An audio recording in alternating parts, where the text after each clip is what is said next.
কিয়ামতের ময়দানে বান্দাকে যখন মহান রব দাঁড় করাবে, বান্দার যখন কোনো নামাজ থাকবে না, বান্দা হয়তো মনে করতেছে আমি তো দুনিয়াতে কত আমল করছি, আমার তো আমলের অভাব ছিল না, কিন্তু নামাজ পড়তাম না।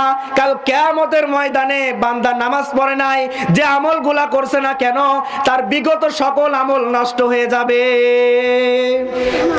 সম্মানিত হাজিরিন, একটা কথা খেয়াল করে শুনুন আপনারা, যে আমরা যারা নামাজ এখনো আদায় করি না, নামাজের দিকে আমরা আসি না, তাহলে আমাদের থেকে হতভাগা মুসলমান এই দুনিয়ার কোথাও না। কথা বলেন ঠিক কিনা?